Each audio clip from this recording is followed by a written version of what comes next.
برکت بده. خداحافظ.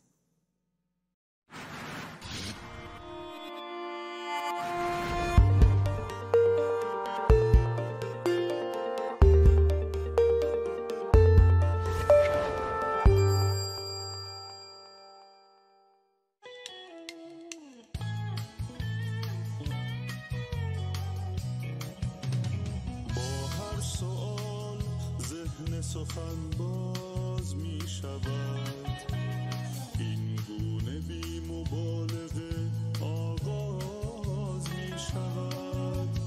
حرفی که گفتنیست نباید نهان کنی، باید که گفته های دلت را عیان کنی. جانا بپرس آنچه که خواهی برای خود، پنهان مکن ز خاطر ما ماجرای خود.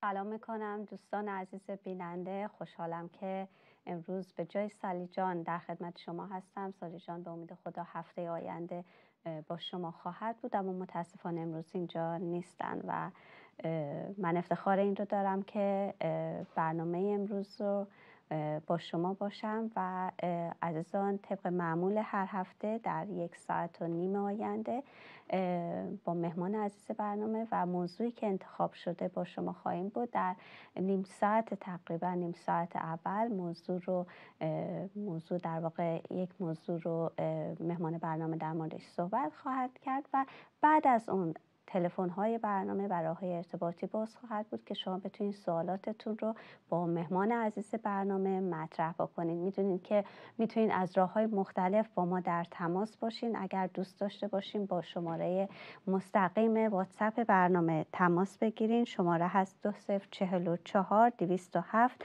806 98 32 و همچنین تلگرام، واتساپ و وایبر برنامه راه دیگه هست که البته میتونید از طریق نوشتاری با ما در تماس باشین و شماره اون هست 20357 99 93 77 72 عزیزان. و البته از طریق فیسبوک و اینستاگرام برنامه میتونید به صورت زنده برنامه رو ببینید و از اون طریق هم پیغاماتون رو برای ما بفرستین و فراموش نکنین که برنامه علامت سوال از طریق ماهواره یاهزد که در واقع کانال 107 پارس بر اون ماهواره هست پخش میشه به صورت زنده و همچنین یوتیوب 107 هم راه دیگه هست که برنامه رو به صورت زنده تماشا کنید. پس به قسمت اول برنامه با مهمان برنامه باشیم و بعد از اون خیلی دوست داریم که از شما بشنویم با سوالاتتون و هر صحبتی که در ارتباط با برنامه امروز داریم. با ما باشین عزیزان.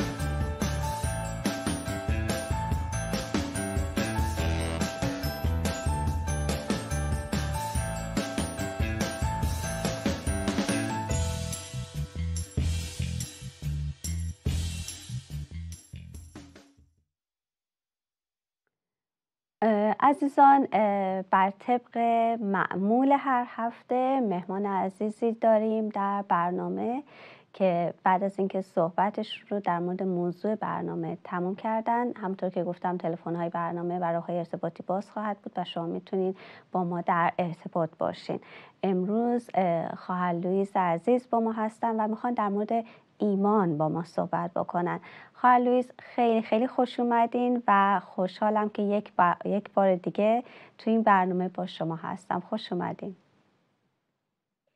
ممنونم هنگام جان. منم خیلی خوشحالم در کنار شما در خدمت بینندگان عزیز هستم امیدوارم هر جا که هستید سلامت باشید، به خصوص در این روزها مواظب باشید، مراقب سلامتیتون باشید. حقیقتش هنگام جان امروز صبح داشتم از کتاب اشعیا میخوندم و واقعا این رو برای همه ما، چه برای ایران چه برای خارج از ایران، همه عزیزان ایرانی این رو دعا کردم. خیلی جالب بود. باب 61 آیه 11 در اشعیا میگه که خداوند یهوه عدالت و تسبیح را پیش روی تمامی امتها خواهد رویانید. اصلا قوم خاصی نیست، منظور برای همه هست. عدالت و ستایش، نیایش، تسبیح، این رو میگه برای همه اینها خواهد رویانید خدای ما.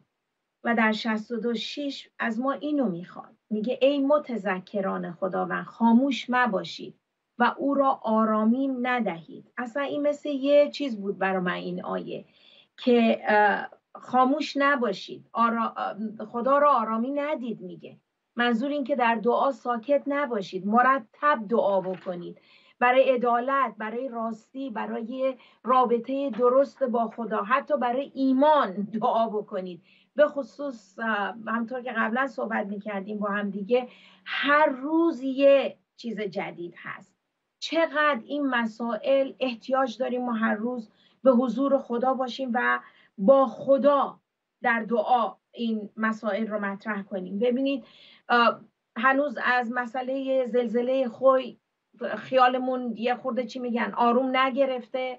دیروز مسئله زلزله ترکیه و سوریه پیش اومده و همینطور میزان کشته شدگان همینجور داره میره بالا و وضعیت به این شکل. وضعیت دنیا واقعا اینطوره، هر روز یه خبر بده. چقدر احتیاج داریم.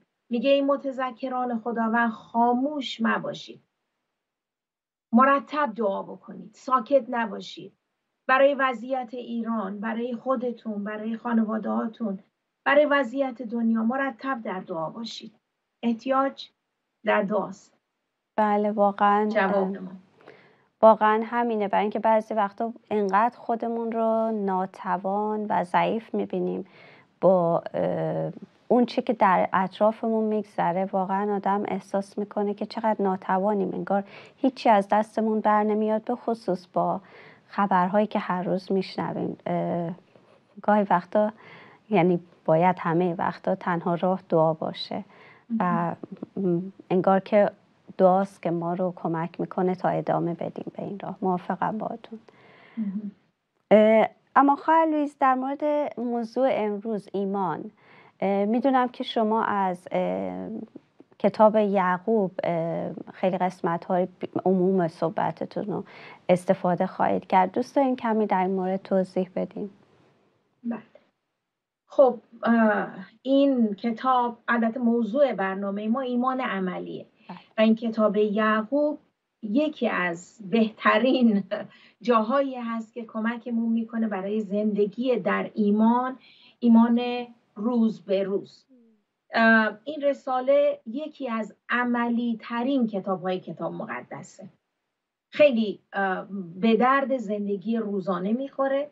علاوه بر مسائل شبانی، همه موضوعاتی رو که بهش اشاره میکنه همونطور که گفتم در زندگی روزمره‌مون ما میتونیم اون رو به اصطلاح اجرا کنیم، قابل اجرا هست، زندگی کنیم. برای اینکه ایمان در عمل رو صحبت میکنه، راجع به محبت پویا و فعال صحبت میکنه، ما رو تشویق میکنه که در ایمان بالغ بشیم. و تو این رساله است که به ما میگه ما کی هستیم، چطور زندگی بکنیم، چی بگیم، چطور فکر کنیم و در خداوند ما چه مزایایی داریم. و همینطور در مورد آزمایشات زندگی صحبت میکنه که اغلب اینها آزمایش ایمان هستش. وقتی که میگه که در آزمایشات میافتید، در تجربیات زندگی میافتید، میخواد دقیق این رو بگه. وقتی میگه کمال و خوشی بدونید، نه اینکه خوشحال باشید تو سختی افتادید، نه، این فرصتی هست که شخصیت سازی بکنید در ایمان. همه اینا حول و حوش یک ایمان عملی میچرخه. برای اینکه توی این آزمایشات ایمان هست که ایمان ما شکوفا میشه. ما وقتی که اعتماد و شادی رو در حضور خدا تجربه میکنیم، ایمان شکوفا میشه. به ما میگه در مقابل وسوسه چطوری مقاومت بکنیم، ما رو تشویق میکنه که درش آرامی داشته باشیم. از ما میخواد دیگران رو همونطور که هستن بپذیریم، کمکشون کنیم، به خصوص در مورد مسئله زبان که بعدها تو فکرم هست یک برنامه در این مورد داشته باشیم. کنترل زبان ما رو چجوری کنترل داشته باشیم. بعد تشویق میکنه در پی حکمت الهی باشیم، از خدا اطاعت بکنیم، به خصوص در مصیبت ها چطور صبور باشیم، چطور در ایمان دعا بکنیم. در همین رساله میگه که ایمان، وقتی که صبر رو میگه، در ایمان ما صبور میشیم، صبر رو یاد میگیریم. به هر حال اینا چیزایی هست که در این کتاب نوشته شده. یعقوب میگه این رو به ما. احتمالاً حالا تئوریسین ها، تاریخ مورخین میگن که بین سالهای 48-49 میلادی نوشته شده. نویسنده این رساله یعقوب برادر خود عیسی هستش، برادر بگیم تنی ناتنی حساب میشه چون از پدر فرق دارن. به هر حال این همون برادر عیسی است که متی 13 بهش اشاره میکنه در آیه 55. در زمان خودش معروف بود به یعقوب عادل و ایشون رهبر کلیسای اورشلیم بود. میدونیم که کلیسای اورشلیم کلیسای مادر بود و یه حالت نظارت داشت به کلیساهای شهرهای دیگه. ازش در اعمال 12, 15, 21, 26, اول قرنتیان 15، همینطور در غلاطیان 2 ازش بهش اشاره میشه. و تاریخ میدونیم که در این مورد میگه او در سال 62 میلادی کشته شده. طبق همون شروع این رساله باب 1 آیه 1 ما میبینیم که این رساله رو به مسیحیان یهودی نوشته، اینایی که پراکنده شدن به جاهای مختلف به خاطر جفاهایی که رومیان در اون زمان نسبت به مسیحی‌ها روا داشتن. خب ایشون شاهد وضعیت اسفناک مسیحی‌ها در مقابل رفتار یهودی‌ها بود. میدید که رومیان چطور با همکیشان خودش، با هم نژادی‌های خودش چطور رفتار میکنن، چه بی‌عدالتی، چه ریاکاری، یا وضعیت فریسیان رو در این مورد که به وضوح حتی خود مسیح هم اشاره میکنه. خلاصه همه اینا رو میدید و در مقابل اینا داره عکس‌العمل نشون میده. این رساله رو نوشته در مقابل این چیزا. خب همطور که گفتم برادر خود عیسی هستش، پس در همون خانواده بزرگ شد که خود مسیح بزرگ شد. پس همون ارزش ها که به مسیح تعلیم داده شد به یعقوب هم داده شد، همینطور به برادرش یهودا که اونم یه رساله دیگه داره. به هر حال این دوتا برادران عیسی هستن که میدونیم در زمان زنده بودنش، لااقل در مورد یعقوب این رو میدونیم که هنوز ایمان نیاورده بود، ولی بعد از قیام مسیح میبینیم ایمان میاره و در ایمان اونقدر رشد میکنه که به مقام رهبری کلیسا میرسه. اونم به حالت نظارت که تمامی به اصطلاح همونطور که گفتم کلیسای اورشلیم کلیسای مادر بوده. به هر حال شخصی بوده که میگن خیلی اهل دعا بوده. تاریخ میگه انقدر رو زانوهاش دعا میکرده که معروفه که زانوهاش مثل زانوی شتر زمخت شده بوده. در این رسالهش شروعش داره میگه که چطور شخصیت مسیحی ما در جریانات زندگی حرف میزنه، چطور خودشو نشون میده، چطور این شخصیت ساخته میشه. به هر حال یوسفوس که ما دو تا تاریخ نویس، دو تا مورخ معروف داریم که در این ایام خیلی اطلاعات به ما میدن و از اطلاعات در مورد تاریخ کلیسای اولیه، هم یوسفوس هم یوسبوس با قول معروف اینا در مورد یعقوب می نویسن. یوسفوس میگه که یعقوب کسی بوده که خیلی به فکر اهالی اورشلیم بود، براشون فرقی نمی کرد اینها مسیحی باشن یا یهودی بمونن، فرقی نمی کرد. برای فقیراش، بر فقرای اورشلیم خیلی دلسوزی می کرد. اینقدر که تاریخ می نویسه چه در جامعه مسیحی و چه در جامعه یهودی، غیر مسیحیان نسبت به تقوا، نسبت به ایمانش احترام بسیاری بهش میذاشتن. ولی دیدگاهی که یعقوب داشت نسبت به رفتار اشرافیون که اغلب کاهنان اشرافی بودن، نسبت به رفتار اینا این ایراد میگرفت، ولی میبینیم که طبقه اشرافی باهاش مخالفت میکردن. یه قسمتی رو یوسفوس مینویسه، اینطور میگه در بعد از مرگ فستوس والی، کاهن اعظم اون زمان حنانیای دوم بود. میگه حنانیای دوم یعقوب و خیلی دیگه از افراد دیگه شهر رو محکوم به مرگ میکنه. تاریخ میگه که یعقوب رو از کانگره معبد به پایین پرتاب میکنن، میندازنش به پایین. وقتی این قضیه اتفاق میفته، مردم نسبت به این حرکت حنانیای دوم عکس العمل نشون میدن و این عکس العمل اونقدر شدید بود و یه حالت شورش در واقع که والی جدید وقتی میاد بعد اینکه فستوس میمیره، البینوس والی جدید حنانیا رو از کهانت اعظم عزلش میکنه، اونو برکنار میکنه و این همونطور که گفتم یوسفوس این مسئله رو بهش اشاره میکنه.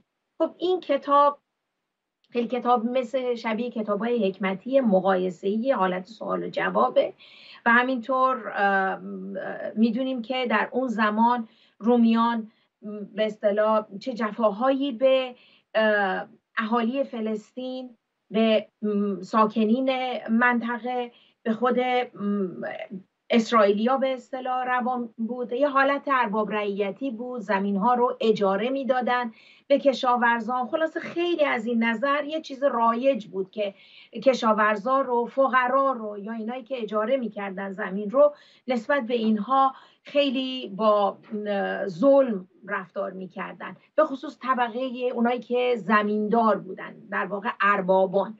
اینها طبقه اشرافی شهر بودن و یه حالتی این کتاب انگار این بالا شهری ها رو ورداره با پایین شهری ها یه جوری با هم در مقابل همدیگه قرار بده، برای اینکه این ظلمی که میشد، بارها میشد، کمبود غله میشد، نمیدونم مالیات زیاد میذاشتن، وقت و بی وقت شورش در شهر ایجاد میشد، مسائل مالی بیشتر، به خاطر همین این مسائل رفتار به اصطلاح طبقه اشرافی. به هر حال اون چه که ما میتونیم از این رساله بیرون بکشیم اون شیوه زندگی بعضی از ایمانداران اون زمانه که باعث شد اون ایمانشون آنطوری که باید خودشو نشون نده. ببینید جوری در این کتاب میخونیم، میگه جوری که این ایماندارا انگاری دو دل شدن، یه جوری بین خدا و دنیا میلنگیدن.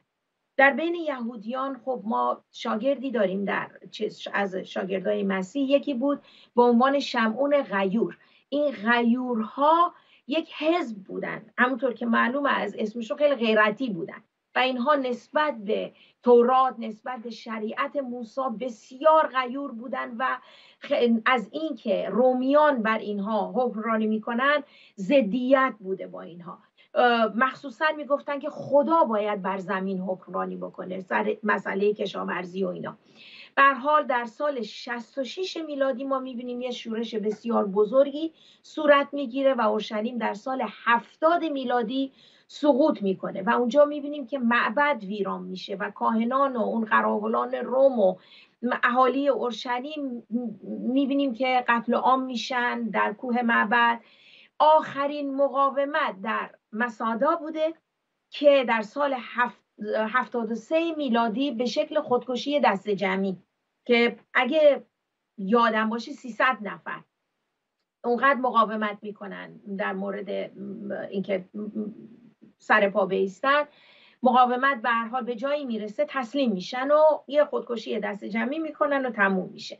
به هر حال ما میبینیم که در این زمینه توی این هول و هوش، البته قبل از سقوط اورشلیم این چیز، ولی اون جفاها بوده، اون ناآرامی، نارضایتی در اون تنش‌های اجتماعی اون زمان بوده. و پس تو اون زمانه که داره این رساله رو یعقوب مینویسه، میگه که ایمان رو ما باید زندگی بکنیم. چیزی که خیلی امروز میخوایم در واقع دربارش صحبت بکنیم که ایمان رو زندگی بکنیم. کام اتفاقا فرصتی خوبی هستش خواهر لوئیس که یه استراحتی داشته باشن عزیزان و برگردیم بخوایم به خصوص در مورد مفهوم ایمان و ایمان کاربردی بیشتر صحبت کنیم. پس عزیزان ما تا چند دقیقه دیگه برمیگردیم. اینجا استودیوی لندن هست. درود فراوان خدمت یکایک شما دوستان عزیز. ما در این برنامه به صورت پخش زنده در ارتباط با دفاعیات مسیحی به بحث و گفتگو می‌پردازیم. کارشناسان کتاب مقدس رو دعوت می‌کنیم. سلام برادر ادوارد، سلام برادر سرگیس عزیز، سلام خواهر لویز عزیز، سلام کشیش کیوان، سلام کشیش امید، سلام کشیش فریدون، خیلی خوش اومدین و به سوالات شما پاسخ میدیم.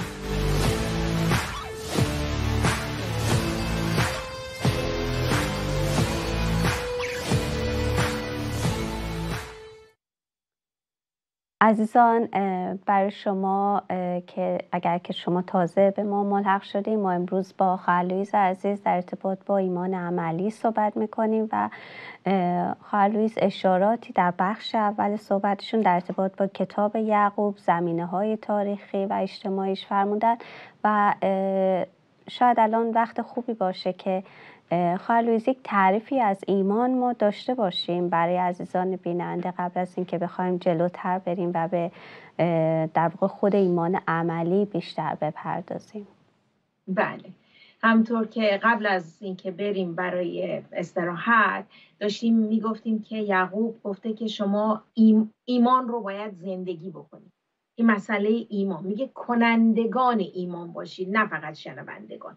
حالا بعضی از مفسرین سر این چیز فکر میکنن که آنچه که تعلیم پولس هستش، آنچه که نویسنده عبرانیان میگه با آنچه که یعقوب میگه یه حالت انگاری که یعقوب داره در مقابل تعالیم پولس عکس العمل نشون میده. ولی آنچه که یعقوب در مورد ایمان مطرح میکنه با آنچه که پولس از ایمان میگه درسته، به ظاهر فرق دارن با هم دیگه، ولی این دوتا چیزی مخالف هم دیگه نمیگن. یه ایمان خالص خودش یک واقعیته، یک چیزی هست که فرد زندگیش رو اون بنا میکنه. یعنی فقط یه تعلیم و خشک و خالی نیست که بگیم منفعل باشه. میگه که ایمان توش جانبداری نمیکنه، فرق نمیذاره، خشونت توش نیست. ایمان باید زندگی بشه، نه اینکه فقط حرفش زده بشه یا اینکه اعتراف بشه. ما تو باب 2 همین رساله آیات 14 تا 26 بسیار معروفه. بسیاری از مفسرین سر این قضیه به اصطلاح کتاب‌های زیادی رو نوشتن. اینها برای اینکه یعقوب عملاً رسما میگه ایمان بدون عمل مرده است. میگه ایمانی که فقط میشنوه نمیتونه بدون عکس العمل باشه. ایمان اگر بشنوه عمل نکنه مرده است، فایده ای نداره. برخلاف تصور بعضی ها مخالف پولس صحبت نمیکنه. یا اونجا که پولس در افسوسیان باب 2 آیات 8 و 9 میگه که زیرا محض فیض نجات یافته اید به وسیله ایمان و این از شما نیست بلکه بخشش خداست و نه از اعمال تا هیچ کس فخر نکنه. آنچه که پولس داره میگه داره به شکل کلی میگه قبل از اینکه شما ایمان بیارید، این ایمانی که به اصطلاح در هر وضعیتی که در گذشته بودید شما از طریق فیض ایمان آوردید. خب داره میاد این رو میگه به اعمال شما نبود که خدا شما رو انتخاب کرد، اعمال شما رو واجد شرایط نکرد. چون میگه که از اعمال نبود تا هیچ کس فخر نکنه. یعقوب داره چیزی رو مطرح میکنه، میگه خب پولس میگه قبل از اینکه ایمان بیارید شرایط این بوده، به فیض ایمان آوردید. یعقوب داره میگه خب حالا که ایمان آوردید چطوری باید این ایمان رو زندگی بکنید. هر دو دارن میگن که اساس نجات فقط فیض از طریق ایمان و این اعمال در واقع نتیجه ضروری و لازم بعد از ایمان هست. ایمان چی هست؟ عبرانیان 11:1 چی تعریف میکنه از ایمان؟ میگه اعتماد بر چیزهای امید داشته شده و برهان چیزهای نادیده. پس یعنی ایمان این رو داره، اعتماد توش، یقینه در واقع، امید توش، امیدی چیزی که نادیده است. خب ایمان تعریف بخوایم به شکل کلی تحت لفظی الان بگیم، یک اعتماد فعاله، زنده است، دائمیه، اعتماد به خدا در همه شرایط زندگیه. یک واعظی میگفت ایمان ریسکه. تعریف ریسک یعنی تعریف ایمان. ایمان توش ریسک هست. ببینید تو یعقوب باب 2، همینطور رومیان 3 و عبرانیان 11 ما در مورد ایمان و عدالت میخونیم. اونجا در همین رساله یعقوب شما باب 1 آیه 22 رو نگاه بکنید، اونجا میگه که کنندگان کلام باشید نه فقط شنوندگان که خود را فریب میدن. یعنی اگر تو عمل نکنی در واقع در فریب زندگی میکنی این ایمان رو. خب بعداً باز ما میبینیم که آیات 14 تا 26 کامل داره توضیح میده. چرا؟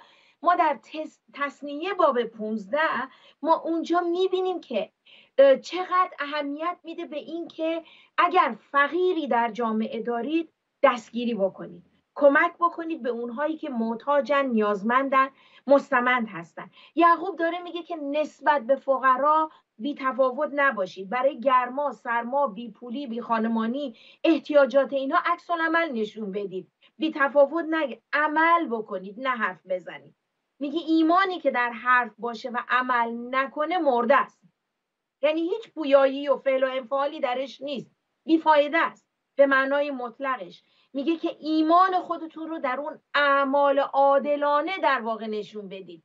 وقتی که ایمان میارید اعمال شما از روی عدالت اعمال درست رو زندگی میکنید. ببینید رومیان باب 3 آیه 28 میگه که انسان بدون اعمال شریعت محض ایمان عادل شمرده میشود. خب ببینید اون حرفی که پولس در رومیان 3 میزنه، همونطور که گفتم داره به زندگی قبل از ایمان اشاره میکنه. در وضعیتی که هستی، در اون شرایط خدا تو رو انتخاب کرد، تو رو محض فیض تو رو نجات داد برای اینکه ایمان آوردی. ولی این ایمان اگر منفعل بمونه، اگر این ایمان خودشون نشون نده آنچه رو که یعقوب داره بهش اشاره میکنه، میگه که باطل این مسئله. و این دوتا تعلیم در تضاد هم نیستن، اینها مکمل هم هستن. یک جریانی رو از قبل از ایمان شروع میکنه، حالا که ایمان آورده این زندگی در ایمان چطور باید باشه. ببینید در آیه 19 باب 2 همین یعقوب اونجا برمیگرده در مورد این صحبت میکنه. میگه که تو ایمان داری که خدا واحده.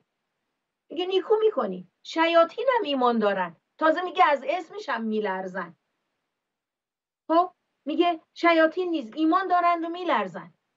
تا ببینید چه تضادی رو داره اینجا مقایسه میکنه، چه مقایسه شدیدی رو داره انجام میده. میگه که اگر تو ایمان داری عمل نمی کنی، مثل شیاطین داری عکس العمل نشون میدی. اونا هم میدونن که خدا واحده، حتی هم از خدا میلرزن، از حضور خدا از خدا هم میترسن. شیاطین هم همین ایمان رو دارن، اونا هم میگن که خدا واحده و در مقابل خدا میلرزن. بعد ما میبینیم مثال ابراهیم و راهاب رو میاره. چرا؟ ببینید مسئله ابراهیم به عنوان جد قوم، جد همه ما، پدر ایمان، ابراهیم نمونه درست ایمان هستش. برای اینکه ایمانی که داشت ایمانش منفعل نبود. ایمانی که داشت به محض اینکه ایمان آورد فوراً میبینیم دست به کار شد، عمل کرد. وقتی خدا او را از اور کلدانی خواند، کلام خدا میگه در همین عبرانیان 11 میگه نمیدونست کجا دارن میرن، ولی به ایمان جلو رفت. پس میبینیم اون ایمانش منفعل نبود، فقط شنونده نبود، کننده بود. چون اطاعت از ایمان کرد، اون اطاعت ایمان براش عدالت محسوب شد. ایمان در عمل تکمیل میشه، خودشو نشون میده. ما میبینیم که وقتی که در باب 15 پیدایش ایمان میاره، اون باور، اون ایمان به خدا توجه میکنه بهش و اونو براش عدالت میگه، محسوب میکنه. خب بعد ما در باب 22 هست مسئله قربانی کردن اسحاق مطرح میشه. مسئله اسحاق و ما میبینیم که این پدر و پسر در چه تفاهمی در اطاعت از ایمان هستند.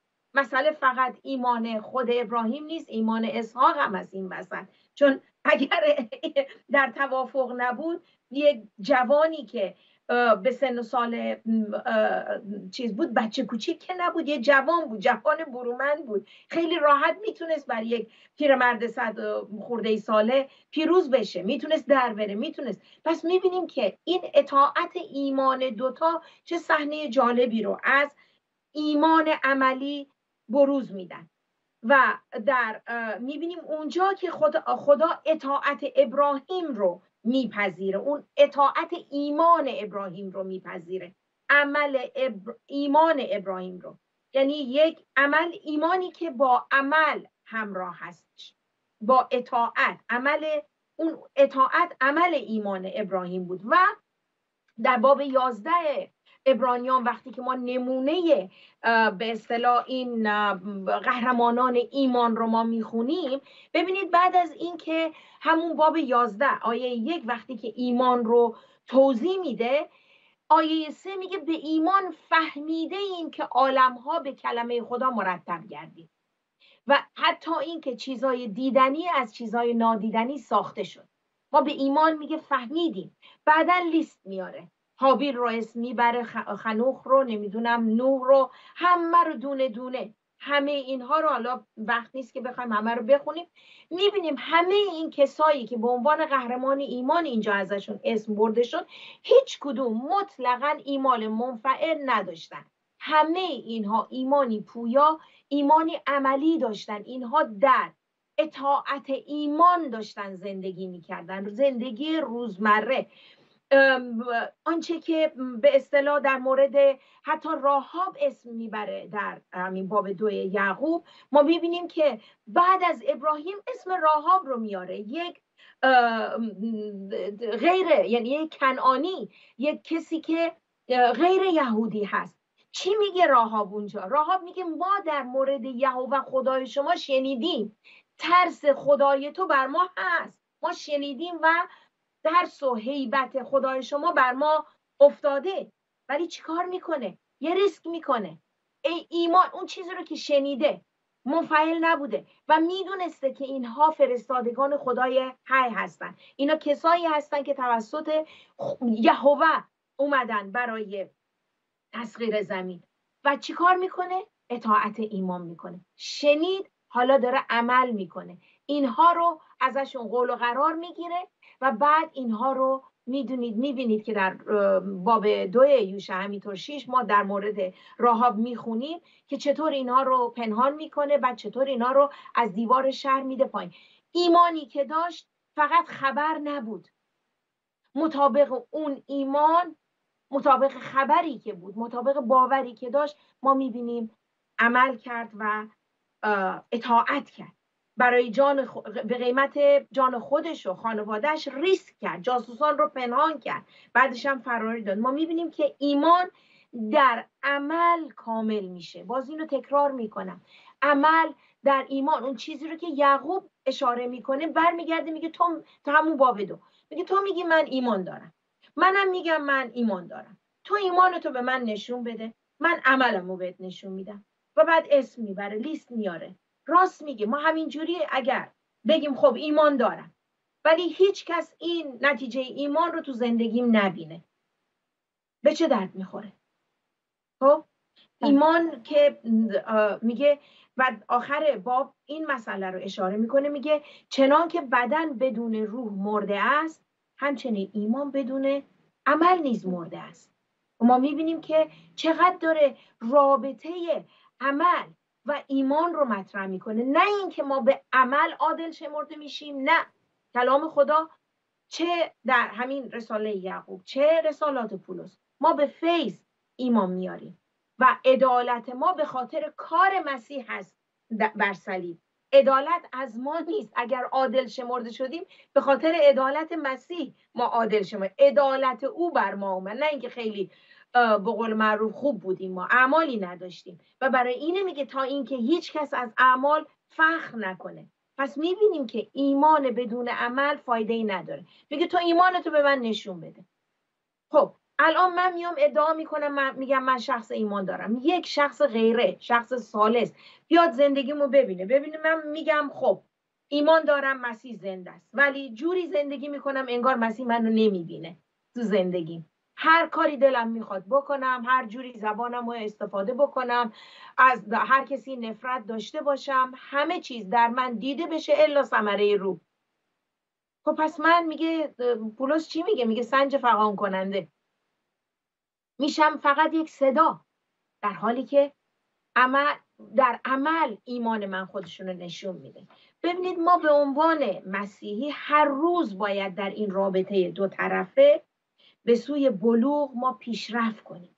ما اون ایمانی رو که اعتراف میکنیم اگه زندگی نکنیم دروغگو هستیم و در ریا داریم زندگی میکنیم. من اینو همیشه میگم، به خودم این رو میگم لوئیس اگر ایمانی که داری اینو تو زندگی، آنچه رو که تو ادعا میکنی و به دیگران میگی، اگه خودت زندگی نکنی، به خودم اول میگم تو دروغگو هستی. یک واقعیت اگه همه ما خودمون رو اینطور زیر ذره بین بذاریم و آنچه رو که ادعا میکنیم زندگی بکنیم، دیگه ما حرفی برای شریر نداریم بخواد مدعی بشه. دیگه مدعی برادران یعنی این که در حضور خدا مدعی میشه. لوئیس این همه، حالا تو میگی لوئیس، ببین نگاه کن لوئیس داره چی کار میکنه تو زندگی. چی؟ برای که من یه موردی دست مدعی برادران دادم که مدعی بشه به حضور خدا بر من. و اینو به شکل کلی دارم میگم. ایمانی رو که اعتراف میکنیم اگه زندگی نکنیم ما دروغگو هستیم. چیزی که رساله اول یوحنا به این مسئله اشاره میکنه در مورد محبت میگه، در مورد این که اگر میگه که کسی که بگه که اصلا دروغ نگفته هم خودش دروغگوه هم خدا رو دروغگو میشماره. ببینید ما آنچه رو که ادعا میکنیم باید زندگی بکنیم. حقیقتا از روح القدس حد اکثر استفاده رو ببریم. الان روح القدس بر زمین، بر تمامیت زمین ساکنه. اونجا هست که جواب دعای من و شما رو بده، اونجا هست که ماها رو هدایت بکنه. پس این کاربرد ایمان تو زندگی روزمره یک زندگی قدم به قدم، هم قدم با روح القدس هستش. در قدم‌های روزانه او با ما همراه است. پس اگر ما رو هدایت میکنه، از این هدایت‌های روح القدس ما اطاعت بکنیم، هر روز دعا کنیم، کتاب مقدس رو مرتب بخونیم، علاوه بر کتاب مقدس مطالعات جنبی از کلام خدا داشته باشیم، در حضور خدا بمونیم، نه این که فقط مغز رو، اطلاعات رو برداریم به اصطلاح زیاد بکنیم و در رابطه دو طرفه زیاد سرمایه گذاری نکنیم. اینها با هم هستن، دست به دست هم میدن تا آن شخصیت سازی رو که یعقوب اشاره میکنه که در ایمان ما صبور میشیم. صبر نمیدونم چیز خودش رو میاره، در همون باب 1 اشاره میکنه به این مسئله که بذارید اینجا این تیکه رو بگم. میگه که لکن صبر رو میگه ایمان شما، امتحان ایمان شما صبر رو پیدا میکنه، لکن صبر رو عمل تام خود باشه و تا کامل و تمام شوید و محتاج هیچ چیز نباشید. نه اینکه از نظر مالی محتاج هیچ چیز نباشید، از نظر شخصیت هم شکل شدن با مسیح شما تکمیل بشید، کامل بشید. برای اینکه کامل وقتی بعداً البته اشاره میکنه در مورد مسئله حکمت و اینها، ولی منظورم این که در ایمانی که عملی هست ما شخصیت سازی میکنیم و این در دعا، مطالعه کلام خدا، ماندن در حضور خدا هست. حتی امکان اگر دسترسی به کلیسا داریم، حالا خب خیلی از عزیزان هموطن ما شاید دسترسی به کلیسا نباشه، مسائل به هر حال حالا امنیتی هرچی، در حد امکان اگر امکانشو داریم حضور در کلیسا، معاشرات درست، رفیق درست، دوستی درست، در مشکلات به خدا بچسبیم، برای چه امرار معاشمون، غذای روزانمون و دعایی که مسیح یادمون داد، برای نان کفاف روزانمون بهش اعتماد بکنیم و باهاش همکاری بکنیم، بچسبیم به خدا. این یعنی ایمان عملی. خیلی ممنونم خواهر لویز عزیز. مطمئنم که عزیزان بیننده هم استفاده کردن در مورد ایمان، در مورد اون چی که ما برای نجاتمون احتیاج داریم، فیض و ایمان آوردن به مسیح، یعنی در واقع فیض مسیح که ما باش ایمان میاریم و عمل ما در کار نیست، اما وقتی که به مسیح ایمان آوردیم اون وقت در واقع به واسطه اون فیض و به واسطه اون ایمان باید واقعا در زندگیمون این ثمرات دیده بشه که ما از طریق عملمون باید مثل این دوبالی هستن که ایمان و عمل باید در زندگیمون دیده بشه. خیلی متشکرم ازتون. ما در این قسمت شهادت ها رو داریم، ویدیوی شهادت ها رو داریم، با هم میبینیم، برمیگردیم. راه های ارتباطی باز خواهد بود عزیزان و خیلی دوست داریم از شما بشنویم. هر کدوم از ما تو زندگیمون یه سری تجربیات ممکنه داشتیم با خدای خودمون. یه سری اتفاقاتی افتاده بین من و خدای خودم و اون زمان یک کلیکی بوده توی زندگی من و یک احساس خیلی خوشایند که اینکه خداوند وجود داره.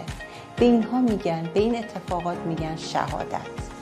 این شهادت ها رو اگر ما برای یه نفر دیگه تعریف بکنیم ممکنه اون شخص دقیقاً در همون موقعیت قرار داشته باشه و با شنیدن شهادت زندگی من بدونه که بله خدایی وجود داره و میتونه بهش اعتماد کنه.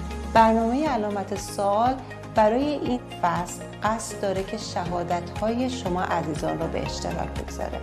میخوام از شما عزیزان دعوت کنم که اگر شهادتی دارید، اگر تجربه‌ای دارید با خدای زنده، حتما برای ما بفرستید تا ما بتونیم در برنامه علامت سوال به اشتراک بگذاریم و بنا کننده و تقویت کننده ایمان تک تک ما باشه.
عزیزان ویدیوی شهادت ها رو دیدیم و ممنون از شما عزیزانی که پیامک هاتون رو برای ما فرستادین و شهادت هاتون رو با ما در میون گذاشتیم، با ما و دوستان بیننده. دوستان خوبم، راه های ارتباطی باز هستش. اگر در ارتباط با موضوع امروز و موضوع های مربوط سوالی دارین، مطمئنم که خواهر لویز مشتاقانه منتظر هستن و به امید خدا که پاسخ سوالتون رو هم دریافت بکنید. فرزاد عزیز از طریق واتساپ گفتن که با سلام و درود خدمت شما عزیزان. سلام میکنم فرزاد جان، خوشحالم که از شما میشنویم. ایشون فرمودن کلام خدا میگوید که خدا نی خرد شده را نخواهد شکست و فتیله فتیله ضعیف را خاموش نخواهد کرد. آیا ایمانداران ضعیف یا کسانی که اعمالشان کامل نیست از نجات سهمی خواهند داشت؟ خواهر لویز فرزاد جان پرسیدن. بله، خداوند بله ممنون فرزاد جان. همونطور که خودتون میگید که ایمانداران ضعیف. اتفاقاً چه خود خداوند ما عیسی مسیح، چه خود همین رساله یعقوب به این مسئله اشاره میکنه. آنچه که هست ایماندار ضعیف اگر نخواد همکاری بکنه و بخواد همینطور در ضعف خودش بمونه، خب نه اینکه نمیره به ملکوت آسمان. اگه اشتباه نکنم سوالتون این بود که آیا ایمانداران ضعیف، درست میگم هنگام جان؟ ایشون فرمودن آیا از نجات سهمی خواهند داشت؟ نه. از نجات چیز نمیشه. شما ببینید ما 2 تا داوری داریم. بذارید یه چیز راحت بگم. یه داوری هست که برای تمام به اصطلاح کره زمین، همه اعصار، همه مردم و اینها بر اساس اعمالشون چیز میشن. یه دونه هست دفتر حیات هستش که اسم ایمانداران در اون نوشته شده. ببینید ما ایماندار ضعیف داریم، ایماندار قوی داریم، همه نوع داریم. چرا؟ برای اینکه شخصیت ها متفاوته، گذشته های هر کسی مثل اون یکی نیست. فقط این رو به شما میتونم بگم که خدا درک میکنه.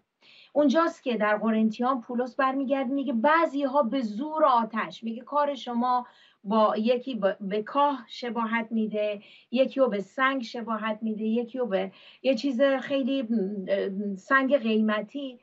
همه ما که ایمان داریم در یک دفتر به قول معروف در یک شرایط خواهیم بود. منتها اونجا ما میبینیم که سلسله مراتب هست. نه اینکه سلسله مراتب یکی به اون یکی فخر بفروشه، نه. نحوه داوری خدا برای ایمانداران با اونایی که غیر ایماندار هستن زمین تا آسمون فرقه. اسم اینها در دفتر حیات میگه یافت میشه. دفتر حیات، نه دفتر اعمال. اون بر اساس ایمان هستش. خب ایماندارانی که قوی تر هستن وظیفهشون اینه که اونایی رو که ضعیف هستن اینا رو کمک بکنن در ایمان بالا بکشن. خب این وظیفه همه ما هست. اگر برادری رو، خواهری رو ضعیف میبینیم یا یه جایی یک اطلاع درستی نداره در مورد کلام خدا اونطور که باید شاید کامل نخونده، کمکش کنیم اینو یاد بگیره. ولی اینکه از نجات ساقط بشیم، نه. نجات یادمون باشه، من قبلا هم در همین برنامه گفتم، از فیض نجات ما از طریق ایمان به عیسی مسیح، به کار عیسی مسیح، همطور که گفتم عدالت او اومد بر ما، از خودمون نیست.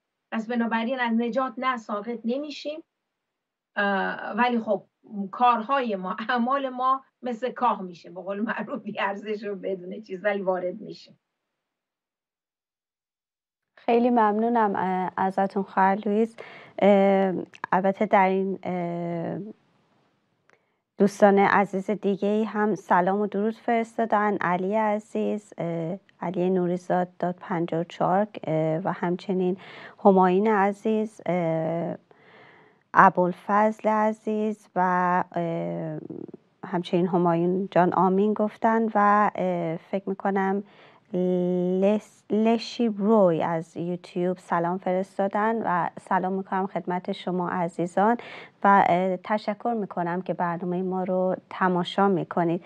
پس دوستان خوبم، راههای ارتباطی باز هست، میتونید سوالاتتون رو با خواهر لوئیس عزیز مطرح بکنید. اما خواهر لوئیس، دوست عزیز دیگه سوال کردن که گفتن چرا با اینکه کلیسای ایران مسیحیان و شهدای بسیار داد، حتی در چین مسیحیت رو یک دین ایرانی می‌دانستند، به خاطر فعالیت‌های بالای مبشرین بایستی محو بشه ولی در اروپا به حیات خودش ادامه داد، نه اینکه چرا و چگونه محو شد. فکر می‌کنم منظورشون اینه که چرا کلیسا در ایران اگر اشتباه نکنم با وجود این محو شده. من فکر می‌کنم شما جواب خوبی دارید چون کلیسا محو نشده در ایران. نه هیچ چیز تا حالا نتونسته کلیسا رو محو کنه، علی‌رغم همه رویدادهای تاریخی. شما وقتی که نه تنها ایران، همه کشورهایی که در اطراف رودهای بین النهرین که اینا قدیمی ترین به اصطلاح قلمروها هستن که تمدن در واقع از همونجا میگن شروع شده و اینا، همین منطقه ایران، عراق، ترکیه، سوریه، همه این قسمت ها شرق مشرق زمین دستخوش بسیاری از حالا یا زلزله یا جنگ یا قتل عام یا چیز و اینا. خب ما در ایران میبینیم که حکومت‌های بسیار زیادی اومدن. شما درست میگید، ما کلیسای ایران مسیحیان در قدیم خیلی به اصطلاح مبشر میفرستادن، خیلی فعال بودن اینا، ولی ببینید حکومت‌ها میان و همراه این ما در واقع اسلام اومد و اسلام خواست همه چی رو تصرف بکنه و میدونید که به چه شکل وارد ایران شد و چطور تمام سیستم سیاسی، نظامی، نمیدونم تاریخی، فرهنگی، همه چیز رو تحت تاثیر قرار داد که هنوزه ما تحت تاثیر این مسئله هستیم. پس شما رویدادهای تاریخی رو باید در نظر بگیرید. اما یه چیز رو همونطور که هنگام جانم گفتن موافق هستیم و در این توافق نظر داریم. نمونه همین الان این شبکه یک کانال مسیحیه، همه ما مسیحی هستیم، ماهایی که داریم توی این برنامه شرکت میکنیم، نمیدونم همکاری داریم و اینا. جلوی کلیسا رو هیچکی نتونسته بگیره. مسیح به پتروس چی گفت؟ گفت تو رو صخره میخونم و کلیسای خودم رو بر این صخره بنا میکنم که ابواب جهنم بر آن استیلا نخواهد یافت. پس علیرغم همه این رویدادها کماکان کلیسا هست. ما میبینیم در مشرق زمین به خاطر حکومت‌هاشون، مغرب چون که بعدها مثلا آمریکا خب یک کشور جدیده و تمام اساسنامه کشور روی کتاب مقدس نوشته شده. پدران آمریکا که به اصطلاح از اروپا، از ایرلند در واقع شروعش، حالا بگیریم از اروپا اینها مهاجرت میکنن، این قاره کشف میشه، ما میبینیم که روی کتاب مقدس بنا میکنه. اون زمان بله در اروپا این به اصطلاح مسیحیت بیدار بوده و اینها میدونستن که کشور باید روی اساس کشور، بنیاد کشور رو اساس کتاب مقدس باشه. اونا اونطور تصمیم گرفتن. کشور ما دستخوش حوادث بسیار زیادی شد، خیلی کشتار و آتش سوزی کتابخونه ها و اینا شد. پس رویدادهای تاریخی که انسانها مسبب هستن، نه اینکه خدا مسبب بشه. خب ما ببینید ایمان اولا یه الزام شخصیه.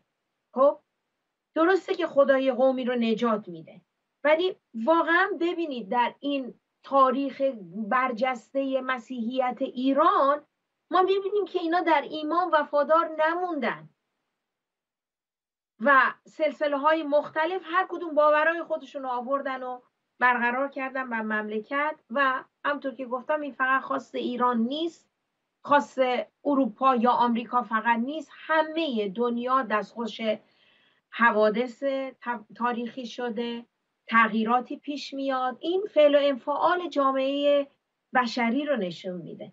لزوما نمیتونیم بگیم همه چیز هی بد میشه و اینها، نه، در خلال این حوادث هم چیزای خوب اتفاق افتاده، از جمله این که کماکان کلیسا رو پای خودش هست. خیلی ممنونم. و همینطور که شما فرمودین خواهر لویز، مایی که در اینجا هستیم تعداد زیادی مسیحیان دور دنیا هستن که ایرانی هستن و فکر میکنم تاریخ همیشه همینطور بوده و همچنین کتاب مقدس به فرض میگه، کتاب اعمال میگه وقتی که جفا بر کلیسا اومد رسولان یا مسیحیان به جاهای دیگه میرفتن و اونجا بشارت میدادن. یعنی حتی اگر کلیسا به نظر پخش و پلا میشه، اما این رسالت و این در واقع نجاتی که می‌بینی ادامه پیدا میکنه. اینطور نیست که شما دلسرد بشین بگین کلیسا محو شده. همین الانش ایماندارای زیادی که شمارشون در دست نیست، اما تعداد ایمانداران خیلی زیادتر از اونی هستش که من شما فکر کنیم. پس تشویق بشین.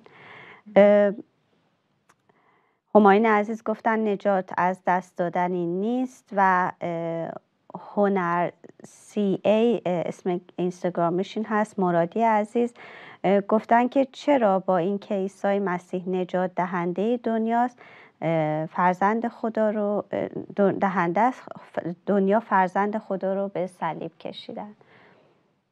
خب مسیح منجی عالمه، در این هیچ شکی نیست. ولی این منجی عالم، وقتی میگیم منجی، نجات دهنده، شما یه خورده فکر بکنید نجات دهنده چی رو باید نجات بده؟ باید مشکلی باشه، کسی در یک گرفتاری باشه که از اون گرفتاری بخواد نجاتش بده. خب تمامی بشر در گناه، در وضعیت گناه هستن. ما ایمان میاریم به این معنا نیست که در گناه زندگی میکنیم. گناه در ما زندگی میکنه تا زمانی که روی زمین هستیم، به خاطر سقوط انسان، اون طبیعت و سرشت گناه آلودی که نسل اندر نسل ما آوردیم با خودمون، به قول معروف نسل اندر نسل این منتقل شده. بنابراین چون کلام خدا میگه عادلی نیست یکی هم نه، همه گناه کردن و از جلال خدا قاصر هستن. خب وقتی که همه گناه کردن، دلیل آمدن عیسی برای نجات همه این گناهکاران هستش. خب و این مسئله نجات فدیه باید باشه. ببینید عمل فدیه، بذارید اینطور بگم، برگردم دوباره مرتب کنم حرفمو. از اول کتاب پیدایش تا آخر کتاب مکاشفه، قسمت مهم بله ظهور عیسی مسیح هست، تولدشه، ولی اهمیت تمامی کتاب مقدس در کار فدیه هستش. تمامی انبیایی که قبل از عیسی، قبل از صلیب، تمامی اینها آنچه رو که پیشگویی کردن در مورد کار فدیه که در یک جامعه، به خصوص وقتی شما اشعیا رو میخونید، کتاب‌های باب 2 باب 11 در مورد اون عدالت، کسی که پادشاه عادل میاد، اون کسی که پسر چی میگن، میگه باکره آبستن شد، پسری زایید، بعد میگه که سلطنت بر دوش او هست و اینا. این از سلطنت زمینی فعلی صحبت نمیکنه. همه اینها برمیگرده به این که این شخص منجی باید بیاد کار فدیه رو انجام بده. چرا؟ ببینید گناه، میگه مزد گناه موته. خب وقتی که انسان گناه میکنه، اون جزای گناه مرگه. کاری که مسیح کرد کار فدیه اون خونی که ریخته شد به عنوان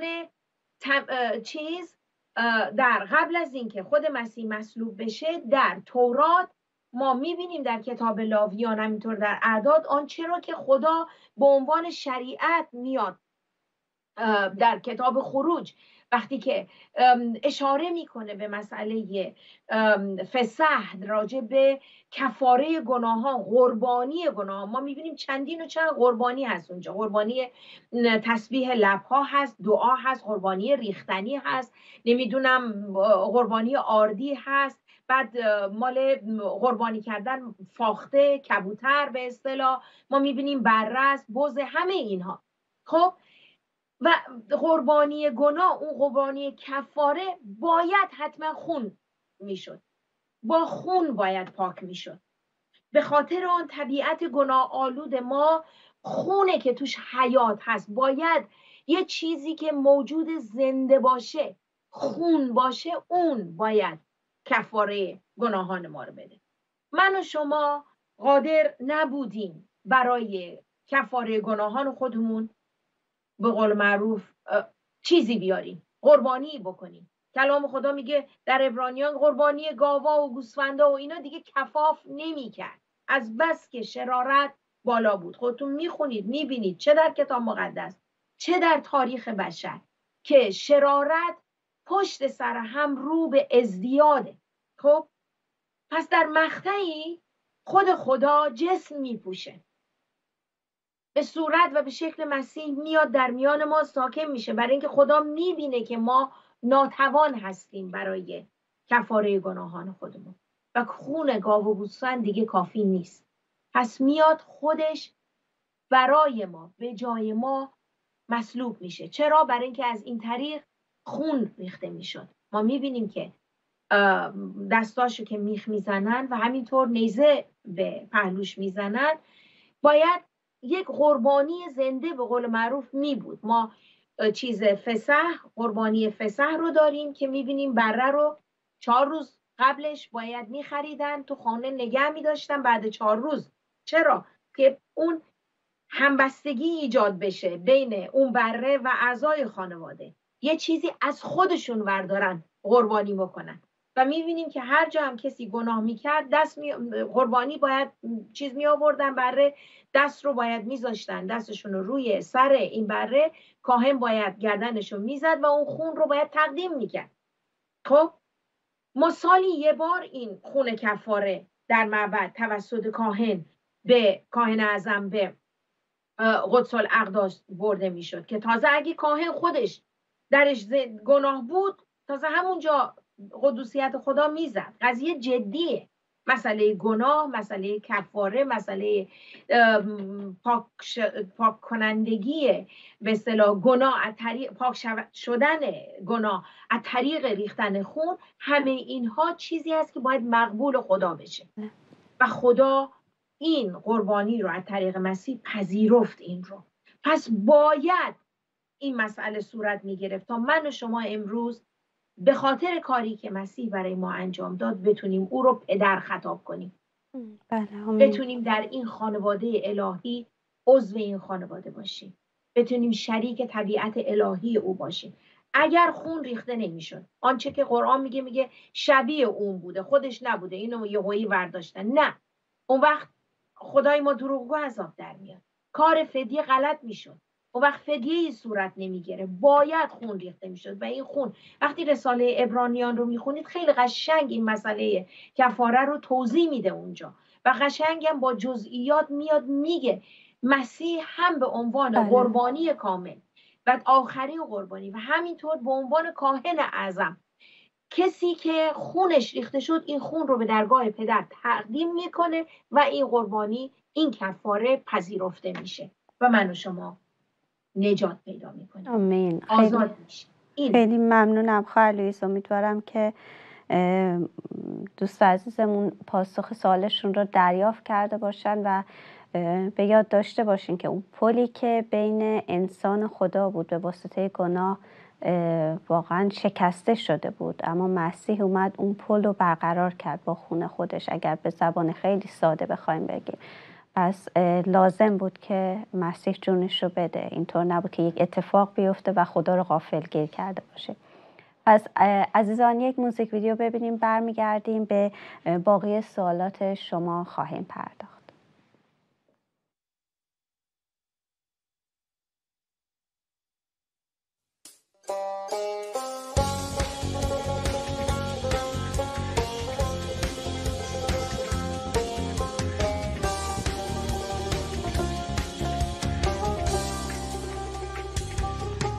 جرم انعکاس نور تو ظلمت، تو شبای تار، شهادت بر خدای حی کشیدن دور تو دیوار، 4 دیوار که هر گوشش فشار و زجر و تحقیره، صدایی که غرورت رو میدزده از تو میگیره. تحمل کن برادر جان که این ظلمت نمیمونه، به یاد توست امانوئیل کنارت توی زندونه. تحمل کن برادر جان که این ظلمت نمیمونه، به یاد توست امانوئیل کنارت توی زندونه.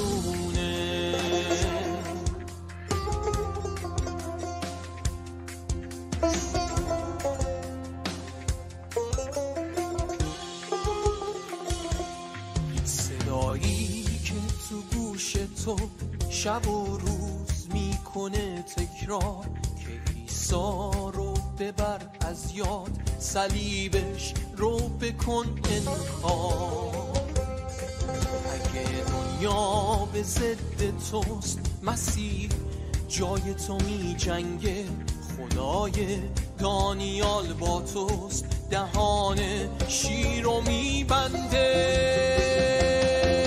تحمل کن برادر جان که این ظلمت نمیمونه، به یاد توست امانویل کنارت توی زندونه. تحمل کن برادر جان که این ظلمت نمیمونه، به یاد توست امانویل کنارت توی زندونه.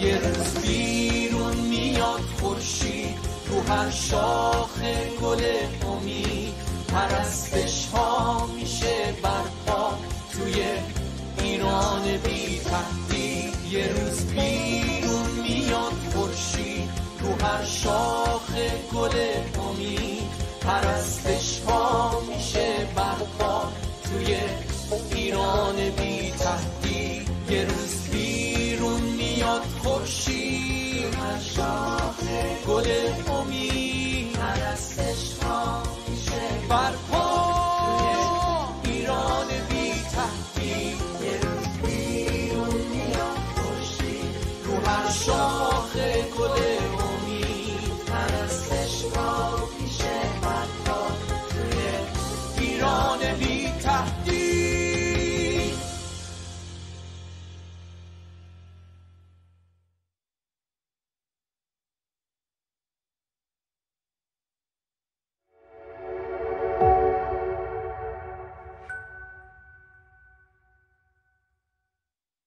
خب آمین میگیم به این سرود بسیار زیبا که دعای ماست برای ایران و کلیسای ایران. خواهر لویز عزیز امروز در ارتباط با ایمان پویا، ایمان عملی صحبت کردن، به خصوص در کتاب یعقوب بخشایی رو برای ما باز کردن.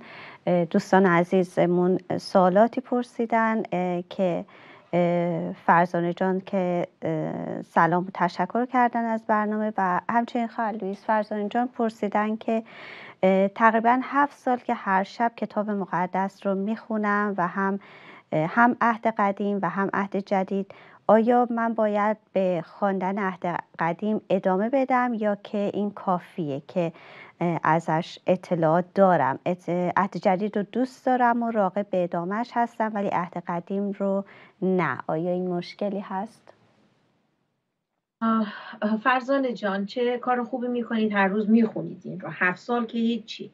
من الان 47 ساله دارم میخونم، بیشتر از 47 سال، اون روز حساب کردم نزدیک 50 ساله دارم میخونم. چیزی که خودم انجام میدم فقط یه پیشنهاد این نیست که این به اون یکی میچربه، نه. من از اول کتاب مقدس، از اون باب پیدایش شروع میکنم، همینجا هر روز میرم جلو تا مکاشفه تموم کردم، دوباره شروع میکنم از اول میرم. درسته که میگیم میدونیم ولی باورتون میشه من 47 بار کامل کتاب مقدس رو خوندم. هنوزم که هنوزه به آیاتی برمیخورم، چه در عهد عتیق چه در عهد جدید، میگم این کجا بود، من تا حالا به این دقت نکرده بودم. چرا؟ چون کلام خدا زنده است، حرف میزنه. یه جایی میبینی که اون متن رو میخونی، یه قسمت خاصی اون روز با شما حرف میزنه. سال بعد که میاید میخونید بالا چند ماه بعد دوباره میبینید از یه جای دیگه با شما صحبت میکنه. پیشنهاد من اینه، باز میگم شخصیه. خیلی ها میگن که بهتر عهد جدید رو کامل. آره، عهد جدید رو اول خوب بخونید و یاد بگیرید، ولی پشتبند عهد جدید عهد عتیقه. وقتی عهد عتیق رو خوب درک بکنیم بفهمیم، تازه عهد جدید برای ما جا میفته. لازمش اینه که به شکل کامل این رو بخونیم. بعضی ها پیشنهاد میدن، میگن یه باب از عهد عتیق، یه باب از عهد جدید، یه دونم مزامیر بخونید. این هر کسی به چیز خودش. من شخصا از اول میخونم میرم تا آخر و روزی یه بابم نمیخونم، راستشو بخواید. اوقم میخونم که تا یه جایی خدا با دلم صحبت بکنی، یه جایی در اون مورد توجه منو بگیره. حالا شما خودت نگاه کن به وقت چیزت اینا، این که حالا 7 سال خوندید، دعا میکنم خداوند واقعا عمر طولانی به شما بده که 70 بار بیشتر بتونید دور کامل بخونید و مطمئن هستم در طول این خوندن به جاهایی برمیخورید که میگید اینو ندیده بودم تا حالا. پس هیچ وقت این توصیه رو نمی کنم بگم این به اون یکی میچربه، نه، هر دو لازم و ملزوم هم دیگه هستن، هر دو رو بخونید. خیلی ممنونم. اتفاقا فکر می‌کنم خیلی وقتا شاید چون عهد جدید به زندگی ما از نظر زمانی نزدیکتر، بعضی جاهاشو بیشتر متوجه میشیم، ولی عهد عتیق یک سری وقایع رو میگه که اون وقایع انگار به زندگی ما خیلی شبیه، کارهایی که میکنیم، خرابکاریهایی که میکنیم به نظر من خیلی شبیه و باعث میشه که واقعا بعضی قسمتاش رو بهتر متوجه بشیم. هرچند که به نظرم اگه سعی کنیم زمینه‌های تاریخی عهد عتیق و کتاب‌ها رو بخونیم، این خیلی کمک میکنه. من خودم شخصه علاقم خیلی بیشتر میشه وقتی زمینه یه قسمت رو میخونم، متوجه میشم و لذت بیشتری میبرم. عزیزان، یک تلفنی داریم از دوست عزیزمون که دوست داریم بشنویم. بفرمایید، خواهش میکنم.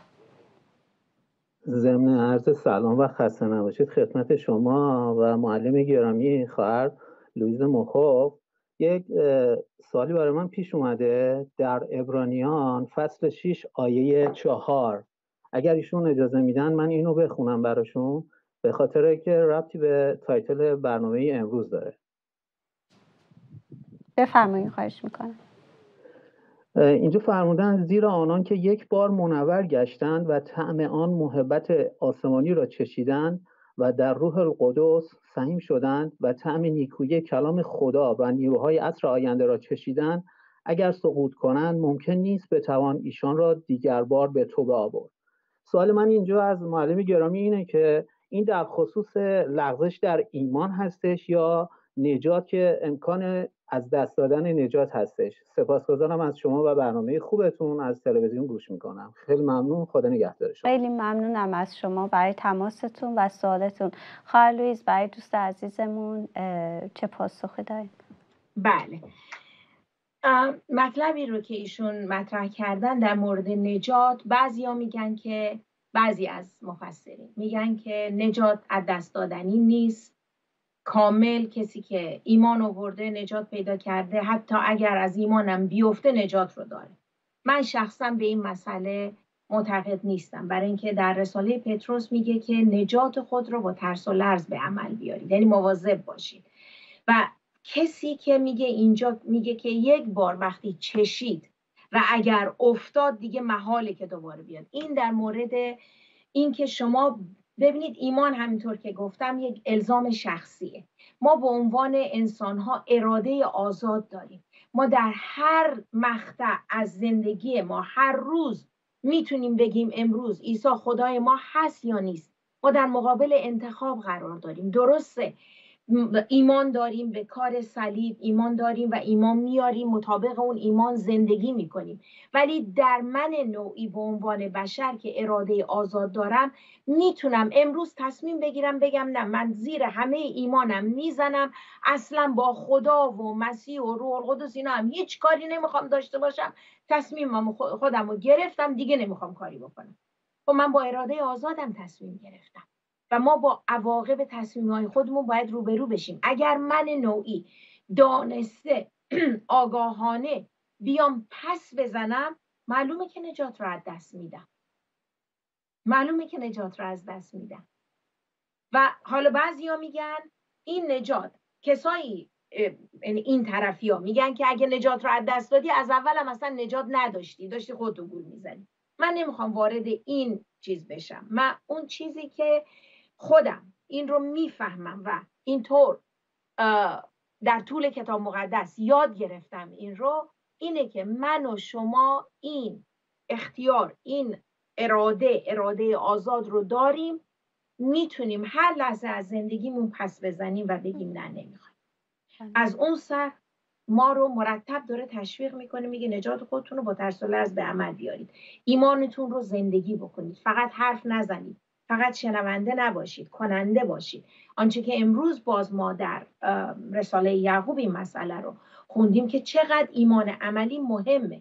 پس نجات، ببینید درسته ما به فیض نجات یافتیم، این نجات مسیح از طریق چی میگن صلیب خودش این رو برای ما، از طریق کفاره این رو برای ما آماده کرده، ولی وظیفه من و شما هست که در این چیز با حرمت، با احتیاط، با زندگی مقدس به قول معروف این رو به عمل بیاریم، این کشتی رو که توش نشستیم با کمک خدا سالم به مقصد برسونیم. این نیست که حالا یه بار نجات پیدا کردیم پس هر کاری دلم خواست بکنم، نه اینطور نیست.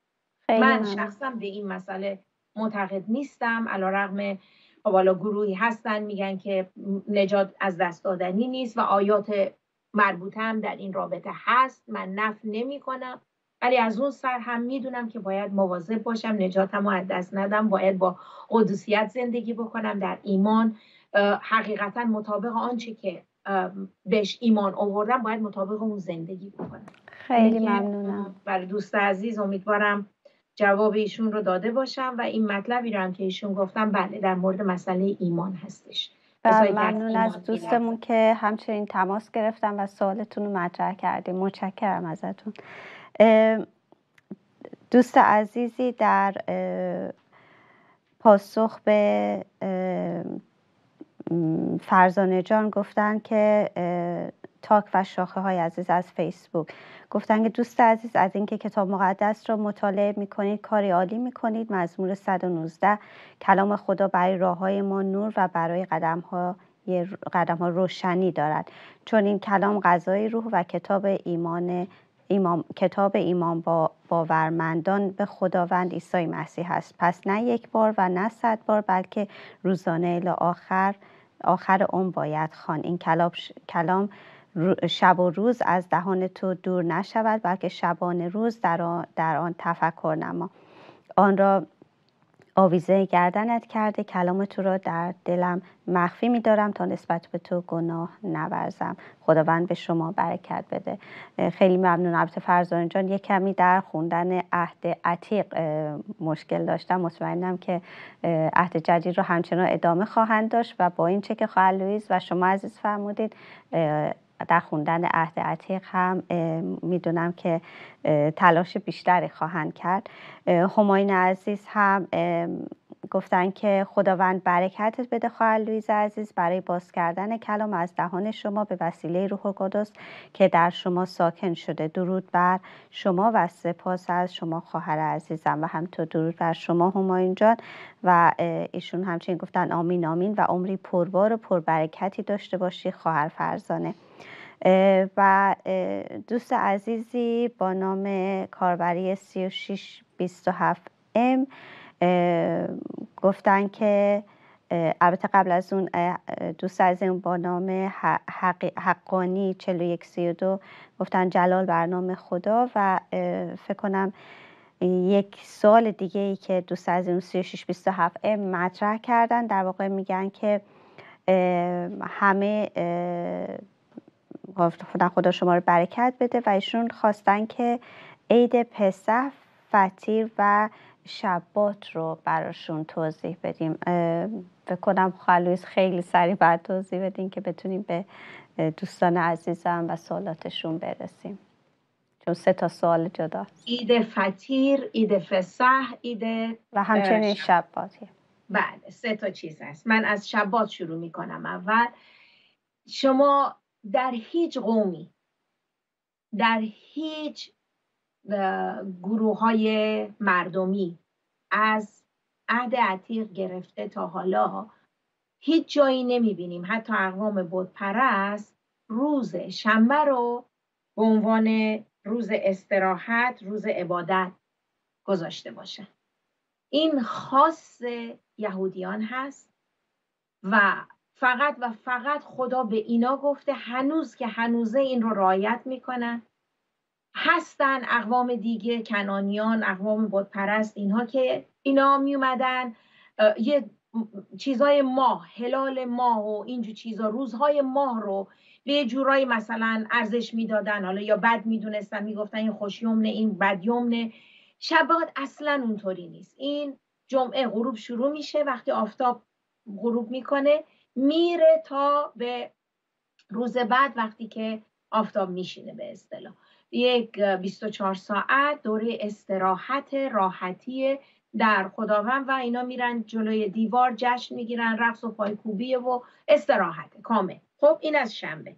و پس به عنوان یهودی هر شنبه باید اینا چیز بگیرن. عید فسح در واقع اون یاداوریه، یعنی اون چیزی بود که در آخرین شبی که اینها در مصر بودن، ما آخرین بلایی که به مصریان خدا میاره که نخستزاده مصریان رو در واقع اون شب میکشه، صرفا به خاطر اینکه تسلیم نشد. فرعون تحت هیچ شرایطی حاضر نشد. قابل توجه دوست عزیزی که زنگ زده بودن گفتم اراده آزاد، مسئله اراده آزاد، فرعون کامل تصمیم گرفت که اصلا مطلقاً هیچ گونه همکاری نکنه. خب به هر حال وقتی که این قضیه اتفاق افتاد، آخرین چیز، اینها میان به سرعت از چیز میرن، چی میگن، از مصر. مردم، فرعون وقتی بچهش میمیره میگه برید و خلاصه هلولکی. اونجا ما میبینیم میگه سبزیجات تلخ، بعد یه بره شما میگه قربانی میکنید، خون اون بره رو برمیدارید رو چارچوب میذارید. اون فسح یعنی بگذره، گذر، معنیش در واقع بیاد بگذره. چرا؟ برای اینکه در اون شب فرشته موت رو خدا میفرسته که تمام نخستزاده ها از انسان گرفته تا آدم، هر کی که خونش این چارچوب این خون رو نداشت، فرشته موت میزد نخستزاده اون خانواده رو کامل، از حیوان و رمه و گله و انسان. ولی اونایی که داشتن این عبور میکرد، از اینا میگذره. برای همین اینو فسخ در واقع یعنی این که گذر بکنه. در انگلیسی این کلمه جالبه، میگه pass over، از اونجا میگذره. خب این عید فسح به یادگاری اون و همه یهودی‌ها این رو در سال باز در اون تاریخ خاص این رو به اصطلاح، و مسیح هم در این ایام میاد اورشلیم در معبد. حالا بگذاریم جریان مصلوب شدنش رو، در اورشلیم اون زمان بوده. عید فسح که جزء اون اعیاد بسیار بزرگیشونه. عید فطیر بعد از فسح هستش. وقتی که این دوران رو میگذرونن اینها در واقع اونقدری که میدونم، ممکنه اشتباه کنم ولی اینقدر که من میدونم اینه که خمیر مایه نمیخورن، که اون چیز عید فسح هم که شبی که قربانی میکردن باید چیزو میزدن، چون با عجله بود اینا فرصت نبود خمیر مایه رو تو آرد بزنن که آرد ورم بیاد. خب اونم به خاطر اینکه خمیر مایه به هر حال نشانه هایی هست، سمبل ریاکاری و از این برنامه ها هست، این بود که اصلا مطلقاً میگفت که خمیر مایه نباشه. خب که بخواد اینا باید هلولکی اون نون رو بدون خمیر مایه درست میکردن. این فطیر در واقع نون بدون خمیر مایه هستش. امیدوارم دوست عزیز رو جوابش رو قانع کننده داده باشم. ولی این سه تا، دو تاش عید، یکیش هر هفته انجام میشه. اون وقت این سبت 7 روز هفته، یک هفته است. اون وقت از هر 7 هفته باز یه هفته است. اون وقت این میره به سال، در طول 7 سال باز. اینا همینطور عبرانی‌ها به اصطلاح این رو محاسبه میکنن، میگن امسال سال جوبلی، سال انفکاک هست و نمیدونم سال یوبیل هست و اینا همه رو اینطوری حساب میکنن بر اساس مسئله سبت. خیلی ممنونم ازتون. یک سوال مونده که بریم به بخش دعا، در واقع شاید خیلی کوتاه بتونیم جواب بدیم. اگر که ایشون دوست عزیزمون از طریق واتساپ سلام و درود فرستادن و همینطور بر شما عزیزم، ایشون گفتن که هر روز صبح کتاب مقدس میخونم، 2 بار عهد جدید رو خوندم و عهد عتیق دارم میخونم، روزی 1 باب، ولی یادم میره. اشکالی نداره؟ ایشون پرسیدن. فکر می‌کنم منظورشون، نمیدونم درست متوجه شدم که منظورشون عهد عتیق و یادشون میره، چون دارن میگن که کتاب مقدس رو میخونن. پرسیدن که آیا اشکالی داره؟ فکرم یه دقیقه بیشتر فرصت بله، سعی میکنم خیلی سریع این رو جواب بدم. باورتون میشه من یادم نمیاد صبحونه چی خوردم. شما فکر کنید الان از شما بپرسن نهار چی خوردی، صبحونه چی خوردی، یادتون میره. این مثل غذا خوردن. آره خیلی وقتا میشه ما میخونیم یادمون میره. برای همینه که مهمه همیشه بخونیم. اگر جوون هستید و مشکل فراموشی اینا ندارید و چیزی خاص پزشکی نیست، تا حدی این فراموش کردن ها طبیعی هستش. ولی اگر جوون هستید و این مسئله مشکل هست، نه تنها فقط کتاب مقدس، چیزهای دیگر رو به یاد نمیارید، بهتره برید دکتر. شاید یه سری ویتامین اینا لازم بشه، ولی به شکل طبیعی ما همه چیز تو فکر ما نمیمونه. حقیقتش 20% آنچه رو که در طول روز میگیریم تو فکر ما میمونه، بقیه همش فرار میشه. اینه که زیاد ناامید نشید اگه همه چی اوکیه. خیلی ممنونم. نمیدونم که فرصتی هست برای این سوال آخر که بله، فقط زهره عزیز گفتن که تشکر کردم و گفتن 2 سال ایمان دارم و میگن تمام ترساشون رو به خدا دادم و به جای اون آرامش از خدا گرفتم. و 3627 دوست عزیزمون هم تشکر کردن. خیلی ممنون از شما. بریم در واقع تیزر دعا رو ببینیم، برگردیم تو این وقت پایانی برای شما عزیزان دعا کنیم.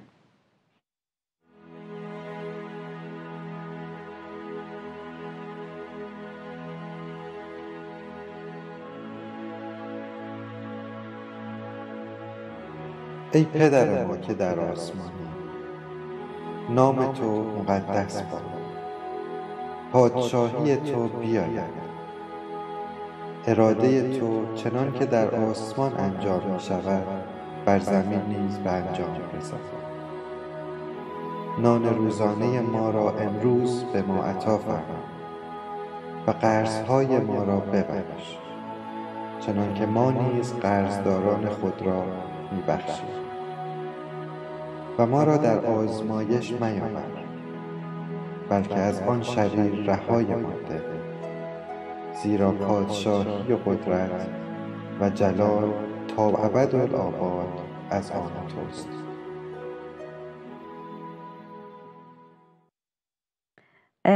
عزیزان به بخش دعای شما رسیدیم. خواهر لوئیس فکر کنم یک دقیقه و نیمی بیشتر وقت نداریم.